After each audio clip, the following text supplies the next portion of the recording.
In the 1950s, the Chinese used to say the Union of Soviet Socialist Republics (USSR) of today is the China of tomorrow.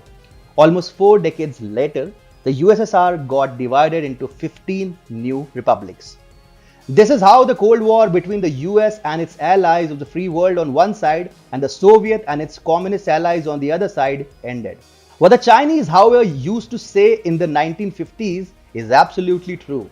The Soviet Union of today is the China of tomorrow, and for that to hold true, the People's Republic of China must lose its occupied territories and get fragmented into a powerless state.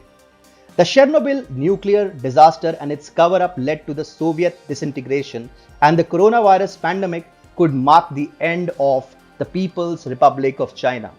China is a hand dominated occupational force, and there are 7 countries: Tibet, Hong Kong, Shanghai, Xinjiang, which is also East Turkestan, Manchuria, Chengdu, and Zhangzhou within the communist nation who wouldn't hate the idea of breaking out of the autocratic regime. China has been muting reports of protests against CCP's one-party rule in all these countries. The main force driving these regions towards revolutions that could split the country is the racial domination of the Han Chinese. The minorities are thus being attacked aggressively, and Beijing has been trying to flood Han migrants into these regions such as Tibet. Identity politics is a big issue in China. Muslim Uyghurs from Xinjiang and Buddhist Tibetans are, for example, resisting attempts at assimilation. Forced Hanification at times results into violent reactions. The Manchu people in Manchuria are also ethnically different from the Hans. They are an ethnic minority in China facing domination from the Han Chinese ethnic group. With the coronavirus pandemic and the subsequent aggression, China has actually put itself in the same place as the Soviet Union in the 1980s. First, the COVID-19 pandemic made the world realize the perils of an autocratic communist regime trying to create a new world order for itself. Then Chinese aggression in the South China Sea and the LAC at eastern Ladakh has led to the creation of a new front against China. The United States is revamping its military strategy and shifting focus from Russia to China. The US-led NATO is also recognizing China as the main threat. Recently, NATO Secretary General Jens Stoltenberg said the rise of China is fundamentally shifting the global balance of power, multiplying the threats to open societies and individual freedoms and increasing the competition over our values and our way of life.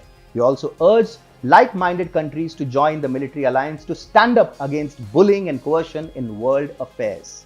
China is flexing its muscles not just in the South China Sea, in the East China Sea, and claiming sovereignty on Japanese islands, apart from spiking military tensions with India at the line of actual control, that is the LAC in eastern Ladakh. China is the bully of the Indo-Pacific region, which is why the United States is redeploying its troops towards this part of the world. On Thursday, the US Secretary of State Mike Pompeo said the actions of the Chinese Communist Party meant there were threats to India and countries such as Vietnam, Indonesia, Malaysia, Philippines, and the South China Sea. The US military is postured appropriately to meet these challenges of our time.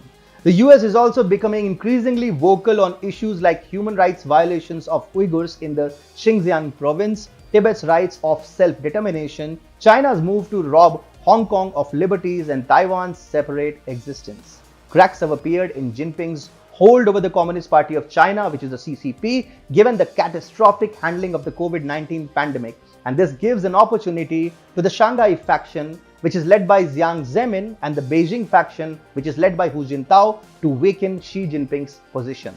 The US-led coalition against China, India's rise on the world stage, internal disturbances, and Xi Jinping's depleting stature hint at China's day of reckoning. The new world order might as well witness a divided and a powerless China.